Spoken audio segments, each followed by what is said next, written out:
think it can be scary to make the first phone call as well, because you can be scared that you'll be rejected immediately, which is not how the process works, but you don't know that until you start. It isn't a accept or reject, it's a process you work through together. But until you start, you're kind of blind. Whenever I talk to people who are interested in adoption, and they're often surprised, they might say things like, oh, I've suffered from depression, or I've got mental health problems, I can't possibly adopt. And I always say, well, how do you know? If that's your main concern, phone up and get it out in the open straight away. Just tell them, I'm interested in adopting, I've got this issue, what do you think? Don't wait to be asked, because then you're just going to stress about it. I made the initial phone call, so you don't realise then that it isn't such a rock solid commitment, that you've got to see it more as starting the first stages of trying to figure out whether this is right for you. And I don't think anybody should be scared of picking up the phone. But when I put the phone down, then excitement took over for me.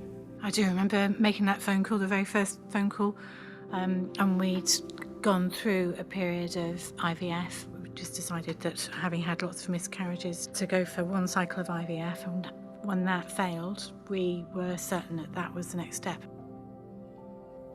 We had a discussion about who was going to make the phone call, and the end result was I bottled out and left it to my wife to do it. So I just went to the university eating and learnt out more from there. I wake up every day and I am a mummy to two beautiful children who I will probably pull my hair over and drink an extra glass of wine over at the end of the day. But without making that phone call, without talking to social services, I wouldn't be their mummy, and I would never change that for the world.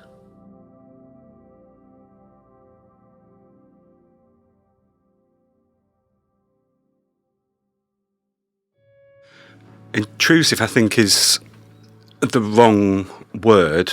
It's certainly in depth, but looking back at it, there are very good reasons for everything that we were asked during home study. I found I had to take a really deep breath and just decide to trust my social worker, who was obviously sensitive to the fact that it was difficult, because what I found really helpful was that for every session, she asked really gentle questions to kind of warm me up, and then she hit me with some of the harder ones. We were dreading our home study, and we loved it. Me and my partner met later in life, and so there was a lot of our past history which actually we didn't know that much detail about our previous lives, and so that came out in the home study, and actually it was a really interesting, it kind of brought us closer together, and it was interesting actually. 3 days before we got married, we happened to be having the session about previous partners. So it's not very many people that sit down 3 days before they get married and have to go through a list of previous boyfriends. I learnt a lot more about my husband, I believe, from our home study. Totally understood how his parenting techniques have come from his parents.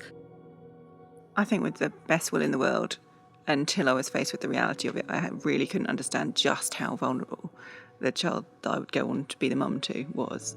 And so now, I would do anything and answer anything to make sure that I'm as good as I can be for her.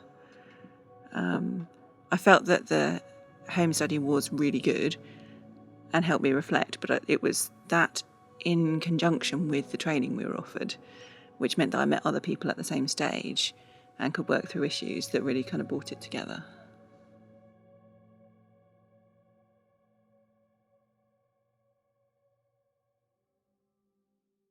One of our closest friends said, I just don't think I could. How could you love somebody that's not your blood? Your husband's not your blood. You chose to love him because of all the lovely things that he did, but actually it's being in love with somebody is almost a choice. You choose to love them. You would never in your heart think, I don't love her, you just don't like her right now. And I think it's exactly the same. My husband, there's many, many days when I'm not sure I like him too much either. But because he does things that annoy me. And that's the same with your children, the same with your adoptive children. But there's no question I love my adoptive daughter exactly the same as I love my birth children. One of my children is black, so biologically she looks absolutely nothing like me. However, everybody who knows us will say that she is more like me than any of my other children. You know, she's got my personality, my traits, my sarcasm, my facial expressions, and in some ways, although biologically I couldn't have produced her, you know, she's like my mini me. You know, how will I know that this is the right choice? How will I recognise that child in a way? Will it be my child? It's not biology that makes a family, it's love. And I really feel that. I feel that there are children, they just came through a different door. I tell you what, it was the best thing that we've ever done. I don't think you have to be related by blood to anybody to love them. I have a birth child and 3 adopted children, and again, they've got very different personalities, so I love them all equally, but for many different reasons. But I do find that with my adopted children, sometimes it's not that I love them more, but I'm a lot more protective over them because of, you know, things that happened to them in the past. And with my birth child, you know, I gave birth to her, she was a baby, and everything was just taken for granted. Whereas with my adopted children, I've had to fight. You know, I've had to fight to become their parent. And I fight for them all the time, and when they hurt, I hurt. So part of that means that the love I feel for them is so strong. It's almost like a protective instinct.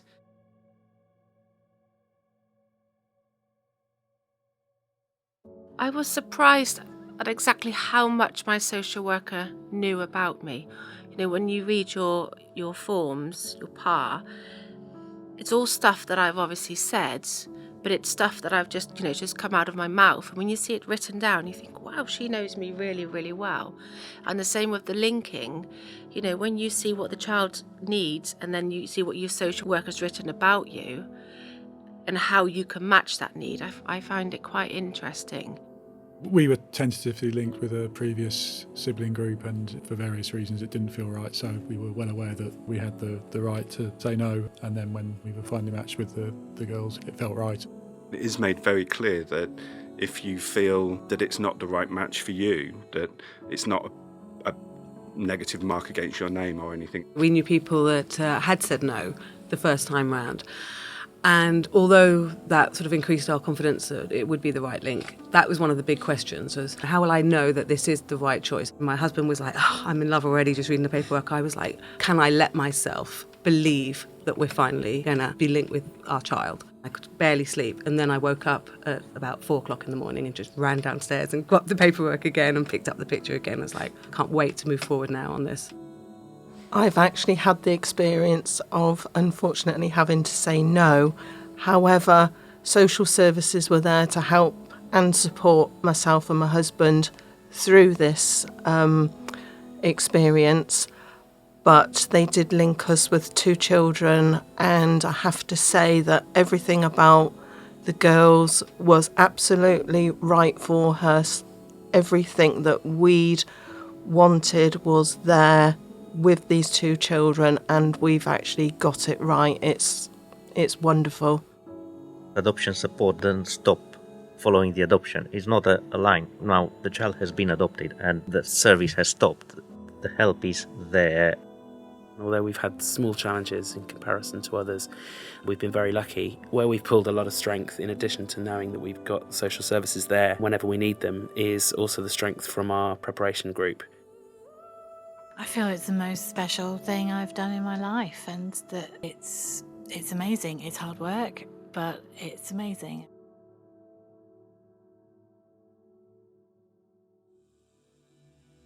It doesn't take an amazing person to adopt, but they turn into amazing people for adopting. They are the nicest family that could ever adopt me. I think that when people adopt, they do go the extra mile.